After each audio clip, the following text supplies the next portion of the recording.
Kalau belum subscribe juga segera ya, supaya kita bisa terus mengikuti channel ini dan sehingga channel ini bisa jadi berkat dalam hidupmu. Berfirmanlah dan firman-Mu itu menghidupkan. Firman-Mu melepaskan, firman-Mu menyembuhkan. Sembunyikan hamba-Mu di balik salib-Mu yang kosong itu. Tuhan sudah bangkit. Tuhan nyatakan kemuliaan-Mu. Banyak sekali jemaat yang menunggu. Dalam nama Yesus, haleluya. Amin. Shalom semua sekali lagi. Hari ini saya mau menyampaikan bahwa Tuhan kita itu mampu dan Dia mau menolongmu. Ya, itu judulnya, Tuhan mampu dan Dia mau. Kita buka sama-sama di Markus pasal yang pertama, ayat 40 sampai 45. Tuhan mampu dan Dia mau. Gini ya, jemaat yang terkasih. Kalau percaya itu jangan tanggung. Dan kalau beriman jangan salah satu. Jangan hanya percaya kalau Tuhan mampu, tapi kita ragu kalau Dia mau. Nanti kita nggak dapat apa-apa juga. Bukan berarti kita serakah, karena manusia punya butuh. Dan Tuhan itu tanggung jawab kok yang menciptakan kita, apalagi yang menebus Anda dan saya. Tapi juga jangan jadi orang yang percaya Dia mau, tapi apa Tuhan bisa, apa Dia sanggup. Kita tadi sudah nyanyikan kan? Dia sanggup, Yesus sanggup melakukan segala perkara. Katakan pada dirimu sendiri sebelum kita baca firman ini, Tuhanku mampu dan Dia mau menolong aku. Ya, kita baca ya sekarang ya. Ini cerita tentang kesembuhan seorang kusta. Seorang yang sakit kusta datang kepada Yesus dan sambil berlutut di hadapannya, ia memohon bantuannya. Katanya, kalau engkau mau, engkau dapat mentahirkan aku. Maka tergeraklah hatinya oleh belas kasihan. Lalu ia mengulurkan tangannya, menjamah orang itu dan berkata kepadanya, aku mau, jadilah engkau tahir. Seketika itu juga lenyaplah penyakit kusta orang itu dan ia menjadi tahir. Berhenti di situ. Seorang yang sakit kusta datang kepada Yesus. Sakit kusta itu apa? Kasih sedikit background-nya. Ya. Sakit kusta itu dimulai dengan suatu bercak-bercak merah. Lalu setelah itu dia berubah putih seperti salju. Kemudian bukannya warnanya bagus, merah lalu putih, tetapi perlahan-lahan satu persatu daripada anggota tubuhnya mulai lepas. Biasanya dimulai dengan jarinya. Lalu kemudian rambutnya pun mulai rontok, termasuk alisnya. Gigi juga mulai berjatuhan karena gusi di dalam mulutnya mulai membusuk. Ini adalah sebuah penyakit yang tidak bisa sembuh. Saya ulangi, tidak bisa sembuh. Jadi orang yang kena sakit kusta, di zaman Yesus apalagi, mereka dikarantina seumur hidupnya. Bayangkan, melebihi corona, sekali kena kusta, orang itu diasingkan sampai mati. Dan kalau dia harus berada di tengah-tengah masyarakat, entah harus kemana gitu ceritanya, harus ada 6 meter social distancing. Jadi social distancingnya itu 6 meter. Bukan 1-2 meter, 6 meter dari segala sisi, kiri, kanan, depan, belakang. Kasihan orang begini ini kesepian. Bisa-bisa dia matinya didahului oleh stres dulu. Bukan karena kustanya. Kusta memang membunuh, tetapi orang ini pasti akan depresi. Seorang yang sakit kusta ini datang kepada Yesus. Kata datang kepada Yesus, waktu saya baca lagi dan lagi, saya ulang-ulang lagi setiap kitab Injil, saya rasa ini adalah kejadian pertama kesembuhan kusta dalam pelayanan Yesus. Sebelum ini, Yesus belum menyembuhkan orang kusta. Karena ini terjadinya kan di permulaan ministry atau pelayanannya. Dan Tuhan Yesus belum pernah sembuhkan orang kusta sama sekali, tapi orang ini datang kepada Yesus. Itulah sebabnya berimanlah. Sekalipun orang lain belum ditolong, berimanlah sendiri kepada Tuhan. Dan kalau kasus Anda itu unik atau berat sekali, semua orang yang kena itu mati, berimanlah kepada Tuhan, percayalah. Orang kusta ini believe in God's power, dia percaya kepada kuasa Allah. Dan dia tahu Yesus itu siapa. Dan dia beranikan diri sekalipun belum ada desas-desus kanan kiri orang kusta yang disembuhkan sebelumnya. Gak pernah terdengar sejak zaman-zaman dulu-dulu sono-sononya, orang kusta pernah sembuh itu gak pernah terjadi. Bisa jadi itu pertama kali di perjanjian baru. Ya. Dan orang ini beranikan diri datang ke Yesus minta sesuatu yang impossible. Dia memohon sesuatu yang mustahil. heal me. Sembuhkan aku. Jadikan aku kasus pertamamu. Orang yang begini disembuhkan oleh Yesus.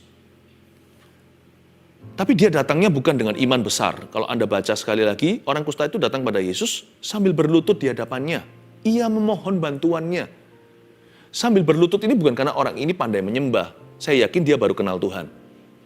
Sambil berlutut menunjukkan the level of desperation. Orang ini dalam titik putus asa.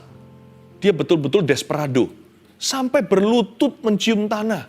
Sakit loh orang kusta untuk bisa menggerakkan tubuhnya. Berlutut apalagi. Tapi dia desperate sekali. Tuhan, aku mohon bantuan. Dia bahkan gak berani minta kesembuhan. Dia berkata mohon bantuan. Dia minta belas kasihan. Karena orang ini sudah hancur jiwanya. Dia sudah lebih rendah dari pengemis di jalanan. Atau pemulung di bawah jembatan. Dia merasa semua orang benci sama dia. Kusta itu seperti zombie di zaman Yesus. Orang yang kena kusta itu sudah dianggap mati. Sudah dianggap mayat hidup. They are left to die. Mereka itu sudah disingkirkan, dibiarkan untuk cepetan meninggal dunia. Sudah jadi sampah masyarakat meskipun bukan seorang kriminal. Mereka itu percaya seluruh peradaban waktu itu bahwa orang yang kena kusta itu kena hukuman Allah. Jadi orang ini pasti tertuduh. Belum lagi masyarakat yang menuduhnya. Sampai hari ini juga kok ada aja kalau kita sakit atau siapa sakit, kita berkata Allah menghukumnya. Tapi mereka, dunia tidak akan memberitahu kepadamu kasih Yesus itu. Makanya biar kami yang memberitahu. Yesus mampu dan dia mau, dia mengasihimu. Lalu dia ngomong begini sama Tuhan. Kalau engkau mau, engkau dapat mentahirkan aku. Luar biasa loh ini. Kalau engkau mau, engkau dapat. Ulang lagi, kalau engkau mau, engkau dapat. Kalau engkau mau, engkau dapat. Kalau engkau bersedia, engkau sanggup. Sekali lagi itu. Kalau kita percaya sama Tuhan itu, jangan tanggung. Kalau beriman jangan salah satu. Kadang-kadang kita percaya, ada orang tertentu, sebagian kita itu percaya Tuhan itu mampu. Apa sih yang mustahil bagi yang maha kuasa? Tapi kita percaya, kita yakin dia jauh. Sekalipun kita tahu dia mampu, kita ragu kalau dia mau. Memang Allah itu ada, tapi akankah dia menilik sengsaraku? Mungkinkah dia melakukan sesuatu? Tapi juga ada sebaliknya, orang yang merasa Tuhan itu mau. Nggak ragu lah kalau Tuhan itu maha kasih. Tapi apa dia bisa? Kasusku ini sudah lewat dari batas-batas pemulihan. Nggak mungkin bisa dikembalikan. Aku nggak mungkin sembuh. Ini sudah lewat borderline bisa ditolong oleh Tuhan. Apa sih? Apa sih yang mustahil bagi dia? Adakah kata terlambat atau telat? Dia yang bisa menciptakan yang ada itu dari yang nggak ada loh. Kalau kita percaya bumi dan langit diciptakan oleh Allah. Dia menciptakan semua ini, dunia materi ini, dari nil. Tidak ada sesuatu bahan. Dia yang membangkitkan orang mati. Dirinya sendiri, Yesus bangkit pada hari ketiga. Apa yang mustahil bagi dia? Jangan hanya percaya Allah itu maha kasih. Percayalah pada kuasanya. You must believe that He can. Bukan hanya He is willing atau dia mau saja. Tapi Anda harus percaya dia sanggup. Tapi juga jangan hanya percaya dia mampu. Lalu ragu apakah dia mau. Kombinasikan keduanya. Gabungkan mau dan mampu. Mujizat terjadi. Waktu Anda percaya Tuhan mampu. Dan waktu ketika Anda yakin dia mau. There, miracle happens. Dan orang ini tidak minta sembuh. Kalau baca sekali lagi ya, kalau engkau mau, engkau dapat mentahirkan aku. Dia berkata mentahirkan atau bahasa Inggrisnya cleanse me. Dia nggak berani minta kesembuhan karena dia merasa dia ini nggak layak. Karena dia termakan dengan pikiran banyak orang bahwa orang kena kusta itu dihukum secara pribadi oleh Allah. Diizinkan sisa hidupnya jadi zombie. Karena itu dia berkata, please make me clean. Yang dia minta itu pengampunan dosa. Orang ini luar biasa sebenarnya. Dia berkata, forgive me. Apa yang membuat aku hari ini sakit begini itu kalau ada dosa di dalam diriku atau pada keluargaku. Tuhan, ampuni aku ya. Kalau Engkau mau, Engkau dapat mengampuni aku. Engkau dapat menyucikan aku. Engkau dapat mengubah aku. Baru setelah itu, Engkau dapat menyembuhkan aku. Dia nggak minta kesembuhan. Dia minta pentahiran. Dia minta cleansing. Karena dia merasa dirinya sedang memikul hukuman Allah. Ayat 41, maka tergeraklah hati Yesus oleh belas kasihan. Ini bukan reaksi yang normal. Normalnya respon orang melihat orang kusta, sebaik apapun orang yang melihatnya. Bahkan keluarga sendiri pun biasanya yang muncul adalah perasaan jijik. Tapi Yesus yang muncul perasaan belas kasihan. Memang Tuhan Yesus itu beda. Dibanding orang yang paling baik di dunia ini, yang paling kandung sama kita, bahkan kalau dibanding dengan ibu kandung kita sekalipun, kasih ibu pun tidak bisa menandingi kasih Tuhan. Bayangkan, orang yang paling mulia, orang yang paling berkorban, pahlawan iman, siapapun juga, dibanding Tuhan itu pucat kasihnya. Keluarga lihat dia aja, jijik. Minimal, kalau nggak benci, tetap mereka merasa disgusted, mereka merasa risih. Coba bayangkan Anda melihat di depan Anda orang yang hidungnya copot, lihat bolongnya di dalam sana. Sekalipun itu adalah anggota keluargamu, Anda pasti berkata, ih. Apalagi kalau ada slime atau ada lengket-lengketnya. Tapi Tuhan Yesus sama sekali tidak ada feeling itu. Yang muncul hanyalah welas kasih. Yang muncul hanyalah masyigu. Yang muncul adalah belas kasihan. Memang Tuhan itu responnya beda ya. Seringkali kita salah paham sama dia. Kita kira Tuhan pasti jijik sama aku. Tuhan pasti benci aku. Tuhan pasti marah.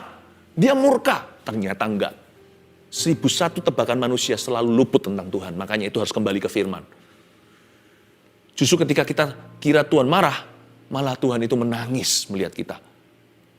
Justru ketika kita merasa Tuhan itu pasti akan benci, waktu dia lihat kita, dia langsung peluk kita. Tuhan kita itu memang responnya beda. Makanya orang yang datang pada Yesus tidak akan dikecewakan. Orang yang datang pada Tuhan tidak pernah sia-sia. Yesus itu beda sekali dengan semua manusia. Lalu setelah dia tergerak oleh belas kasihan, apa yang Tuhan Yesus lakukan? Lalu ia mengulurkan tangannya menjamah orang itu. Oh no. Tidak boleh kontak. Orang kusta melebihi corona. Kalau kusta itu sudah pasti tertular 100%, nggak peduli antibodi orang itu. Karena kusta itu jahanam. Dan Tuhan ulurkan tangannya. Jamah orang itu. Tuhan nggak perlu pakai sarung tangan. Tuhan nggak perlu pakai pelindung wajah. Tuhan jamah. Karena Yesus memang beda sama manusia. Kalau manusia perlu melindungi diri, Tuhan tidak perlu melindungi dirinya. Dia itulah perlindungan. Justru siapa yang menjamah dia dilindungi, siapa yang menjamah dia disembuhkan. Dialah sumber kehidupan. Dan Tuhan jamah dia. Harusnya Tuhan Yesus bisa aja ngomong doang. Atau hanya bisa aja ucapkan suatu kata saja.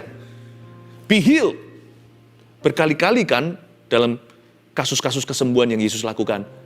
Yesus berkata satu patah kata. Lalu setan itu pergi. Yesus hanya berkata, bangkitlah, talitakum. Maka anak yang mati itu tiba-tiba kembali ada nyawa di dalam tubuhnya.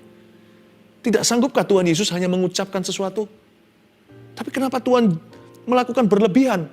Menjamah orang itu. Karena yang Tuhan mau sembuhkan bukan hanya kustanya. Orang ini haus kasih. Lama tidak dijamah. Kalau dia sudah menikah, istrinya pun sudah meninggalkan dia. Kalau dia punya anak, anaknya pun malu mengakui dia sebagai papanya. Tuhan jamah ketika kita berbeban berat, tertindih di bawah. He touch me. Dia jamah aku. Dia enggak disgusted, tidak jijik, tidak risih, tidak ngeri, dan tidak takut tertular. Malah justru karena Tuhan Yesus itulah kesembuhan. He is Jehovah Rapha. Barang siapa menjamah ujung jubahnya, akan sembuh pendarahannya. Yesus itu baik ya. Saya baca gini aja, hatinya terharu. Ia mengulurkan tangannya dan menjamah orang itu. Ya. Lalu Yesus berkata seperti ini, aku mau. Setelah dia jamah, dia berkata, aku mau, jadilah engkau tahir. Ayat 4. 42. Seketika itu juga lenyaplah penyakit kusta orang itu dan ia menjadi tahir. Langsung dia disembuhkan. Nah, ada ayat di sini menunjukkan mujizat instan. Ayat 42 berkata, seketika itu juga lenyaplah penyakit kusta orang itu. Berarti langsung sembuh. Kalau ini penyakit kusta, berarti kesembuhan yang diterima orang ini bukanlah mujizat kesembuhan belaka, tapi mujizat penciptaan. Kok bisa? Bagian-bagian yang sudah kena kusta, itu sembuh, iya, itu kesembuhan. Tapi jangan lupa, bahkan di Injil Lukas, cerita yang sama, Lukas menaruhnya begini sebagai seorang tabib nih, Lukas itu kan dokter. Dia tulis bahwa orang ini penuh kusta. Bedanya dengan Markus yang menulisnya, karena Markus ini awam secara medis. Markus menulisnya seorang yang sakit kusta. Tapi di kitab Lukas dituliskan penuh dengan kusta. Jadi Lukas mencatat dia stadium berapa. Berarti orang ini sudah di advanced stage atau sudah berada di level yang akhir daripada sakit kustanya. Coba bayangkan, itu banyak anggota tubuhnya udah copot semua. Udah lepas.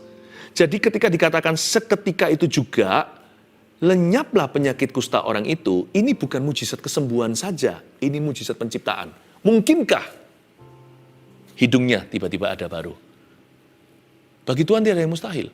Mungkinkah jari jemarinya tiba-tiba tumbuh? Padahal jari yang putus, nggak tumbuh lagi. Mungkinkah gusinya tiba-tiba segar? Tiba-tiba muncul mulai putih-putih, meskipun masih ompong nih. Giginya tumbuh seperti bayi. Wow! Ini bukan hanya seketika itu juga lenyaplah penyakit kusta. Ini mujizat penciptaan. Seperti Tuhan ketika membuat Adam dan Hawa dari tanah dengan tangannya. Tangan sang pencipta yang sekarang berlubang paku karena Anda dan aku. Tangan penebus itu. Ayat 43 ya, segera ia menyuruh orang itu pergi dengan peringatan keras. Dikasih peringatan. Peringatan apa ya? Ingatlah, janganlah engkau memberitahukan apa-apa tentang hal ini kepada siapapun. Tetapi pergilah, perlihatkanlah dirimu kepada imam dan persembahkanlah untuk pentahiranmu persembahan yang diperintahkan oleh Musa sebagai bukti bagi mereka. Ini bukan Yesus menentang kesaksian, bukan. Tapi Yesus memberitahu kepada orang kusta ini adalah karunia khusus untuk kamu. Kamu nggak usah cerita-cerita dulu, nanti tunggu waktu. Jadi Tuhan Yesus memberi dia peringatan keras, jangan kau memberitahukan siapa-siapa tentang hal ini. Apa yang telah kamu terima hari ini. Kecuali pergilah memberikan persembahanmu untuk pentahiran itu yang diperintahkan oleh Musa kepada imam yang terdekat. Tuhan bukannya melarang dia untuk menceritakan perbuatan ajaib Tuhan, bukan. Tapi Tuhan suruh dia tenang dulu. Calm down, tenang dulu. Ini seperti gini ya, suatu hari saya pernah, waktu itu pelayanan di luar negeri, di mana lalu saya masuk ke sebuah restoran. Dan karena dingin waktu itu, saya dan istri saya minta teh. Karena kami adalah orang Asia, saya minta Chinese tea. Tapi restoran itu nggak punya itu. Di negara barat nih ceritanya, waktu saya setelah pelayanan, setelah khotbah. Lalu setelah itu, pemilik restoran itu orang Asia juga. Tapi semua yang makan orang barat. Ya, orang lokal maksudnya. Lalu saya berkata sama dia, don't you have Chinese tea? Nggak punya Chinese tea. Saya ngomong bahasa Chinese sama dia. Wah, dia senang. Dia bilang, gini ya, saya kasih you Chinese tea kami secara pribadi. Ini favorit kami. Tapi please jangan bilang customer yang lain. Jangan bilang sama pelanggan. Karena memang ini tidak ada di menu. Lalu dikeluarkan, dia mulai kasih air panas, dan saya dan istri saya minum hangat-hangat. Betapa jahatnya saya kalau saya berdiri di atas kursi dan berikan pengumuman, mereka punya Chinese tea, enak sekali. Ini juga sama, Yesus berkata, kamu resapi dulu kasihku, ada waktunya dan tempatnya nanti untuk kesaksian. Pasti akan dibukakan jalan sama Tuhan. Tapi sekarang waktunya bersyukur saja, terimalah. Tapi orang ini sayangnya pergi mana-mana cerita dia. Di ayat 40 yang terakhir, ayat 45 bunyinya begini. Tapi orang itu pergi memberitakan peristiwa itu dan menyebarkannya kemana-mana. Sehingga Yesus nggak dapat lagi terang-terangan masuk ke dalam kota. Ia tinggal di luar, di tempat-tempat yang sepi, namun semua orang terus juga datang padanya dari segala penjuru. Ya, karena terlalu dini, Yesus belum memberikan pengajaran, firman belum dibagikan, dianggap Santa Claus berjalan, bagi-bagi kesembuhan. Orang jadi motivasi sama Yesus. Orang nggak ngerti dulu dia siapa. Sehingga si kusta yang disembuhkan ini membuat suatu langkah yang salah kaprah. Dia merugikan Yesus. Karena Tuhan Yesus nggak suka dilihat sebagai Santa Claus kesembuhan. Tuhan mau jadi Tuhan dan Juru Selamat kita dulu. Dan Tuhan juga mau jadi Tuhan dan Juru Selamat kita kemudian setelah kita disembuhkan. Tapi orang ini gegabah. Di sini hati-hati ya, saudaraku. Jangan kita sok tahu. Sama Tuhan itu jangan sok pahlawan. Banyak kita itu selalu berkata gini loh kalau Tuhan berikan peringatan. But God, I have a better plan. Tapi Tuhan, aku punya rencana yang lebih baik daripada rencanamu. Menurut aku, ini lebih bagus. Ini kesempatan dalam kesempitan. Ini kesempatan emas. Jangan begitu. Jangan menasihati Tuhan. Kalau Tuhan bilang jangan, ya jangan. Kalau Tuhan bilang jalan, ya jalan. Tapi orang ini bertindak seolah-olah dia lebih pintar dari Tuhan. Ternyata yang kusta, after all, bukanlah badannya. Ternyata adalah hatinya. Orang ini masih ada kesombongan di dalam diri atau di dalam jiwanya. I have a better plan than yours. Aku punya rencana yang lebih baik. Sayang ya, sayang sekali. Tuhan Yesus jadi akhirnya tidak bisa melayani setiap orang itu hatinya dulu. Tetapi nggak apa-apa. Hari ini di saat teduh, bukankah saya sampaikan dulu firman tentang siapa Yesus sebelum apa yang dia bisa atau sanggup lakukan bagi Anda dan saya. Saya harap Anda menerima Tuhan. Kalau Anda belum pernah menerima Yesus sungguh-sungguh, sekaranglah waktunya, jangan tunda. Namun kita juga akan berdoa nanti untuk setiap orang yang sakit. Saya kok terbeban ya? Di saat teduh hari ini, saya sangat terbeban sekali untuk mendoakan orang-orang kanker. Penderita kanker, khususnya yang stadium berat. Let's pray ya. Kalau kita sujud di altar Tuhan, saya yakin Tuhan dengar. Dan juga jangan lupa loh, kalau Tuhan mau dia sanggup. Saya tidak ragu, kalau dia jamah dirimu, sesuatu akan terjadi. Bahkan orang kusta pun disembuhkan oleh Tuhan. Penyakit yang incurable, yang tidak mungkin bisa pulih, itu mudah bagi dia. Kalau Anda tanya pada saya, apakah semua orang yang saya doakan atau yang kita doakan selalu sembuh? Tidak tentu. Saya nggak tahu kenapa ada orang-orang tertentu yang tidak sembuh sekalipun sudah didoakan. I don't know. Tapi saya tidak punya keraguan sama sekali. Kalau Tuhan mau, apapun penyakitnya pasti akan sembuh. Hari ini remanya begini, jangan hanya percaya dia mampu. Mari kita percaya dia mau. Memang kita nggak bisa menuntut Tuhan sih. Kalau Tuhan tidak sembuhkan saya pasti akan kecewa. Nggak bisa begitu sama Tuhan. Tuhan tidak bisa ditodong apa-apa. Karena kita ini berhutang, bukan sebaliknya. Tuhan itu tidak berhutang sama manusia. Kita hanya bisa percaya. Kita hanya bisa beriman. Boleh nggak kita klaim janji Tuhan? Klaimlah sekeras-kerasnya. Tuhan mampu dan dia mau. Jangan ragu. Serahkan hasil akhirnya kepada Tuhan Yesus Kristus. Asal kita beriman sama Tuhan. Beriman itu bukan menuntut. Sekalipun ada orang-orang yang belum disembuhkan. Tapi saya tidak menyangkali juga. Telah terbukti berkali-kali. Karena kita exercise atau praktekkan iman kita. Kita klaim janji Tuhan. Karena kita yakin Tuhan mampu dan Tuhan mau. Banyak mujizat terjadi yang seharusnya tidak terjadi. Karena kita melawan arus pesimisme. Hati yang tidak percaya. Karena kita melawan segala arus kebimbangan di hati manusia. Waktu kita praktekkan iman kita. Berapa banyak kasus kesembuhan atau mujizat yang terjadi. Bahkan mujizat penciptaan, terobosan yang tidak mungkin akan terjadi dalam kehidupan seseorang. Itu diberikan karena kita beriman.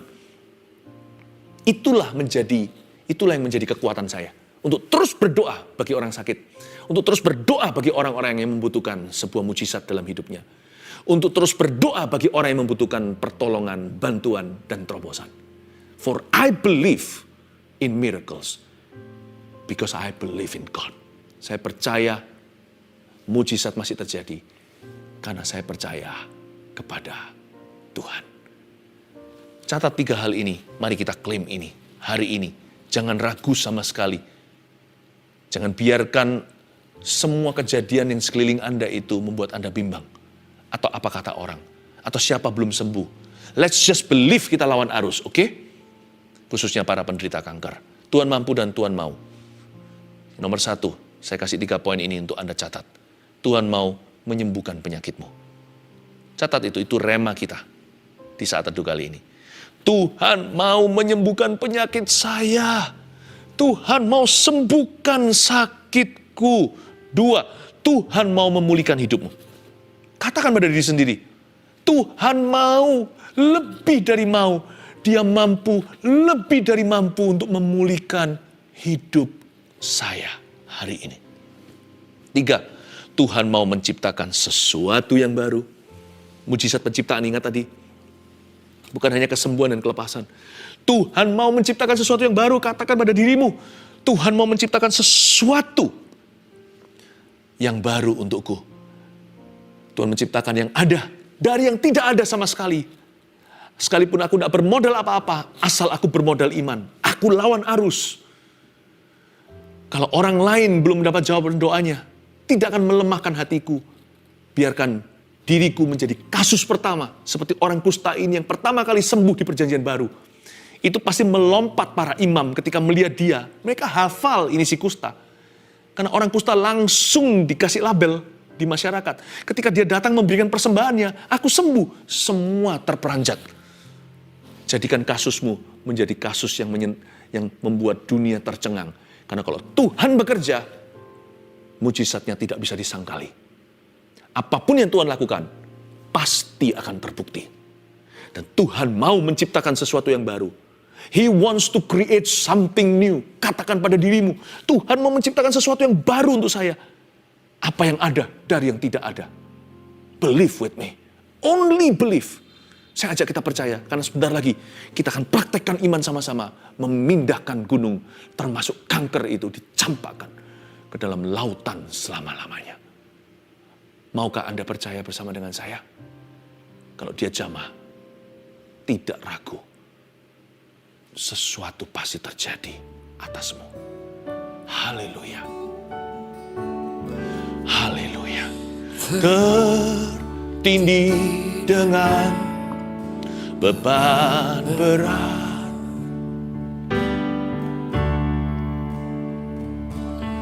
Dosa dunia menjerat.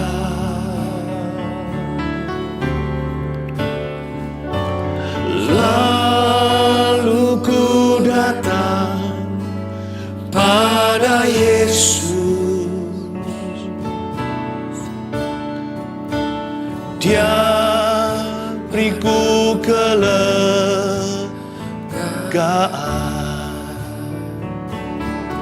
Sejak ku jumpa Tuhan Yesus, sejak ku jumpa Tuhan Yesus.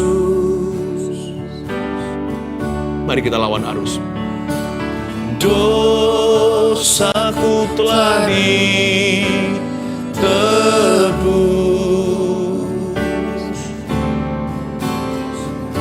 dan ku puji Dia selamanya, sampai akhir hayatku. Saya tidak ragu jika Dia menjamahmu, sesuatu akan terjadi. Dia jamah segenap hidupku dan beri damai di hatiku. Semua telah berubah dan aku Yesus jamah ku jadi baru. Sejak ku jumpa Tuhan Yesus, mari kita lawan harus praktekkan iman kita. Sejak ku jumpa Tuhan Yesus, oh, Yesus jamah ku jadi baru. Mari kita angkat tangan, terimalah berkat dari Allah Bapa, Allah Putra, dan Allah Roh Kudus menyertai setiap kita yang berharap padanya. Di dalam nama Tuhan Yesus Kristus yang mampu dan mau, yang mengasihi setiap kita, kita terima berkat ini. Haleluya. Amin.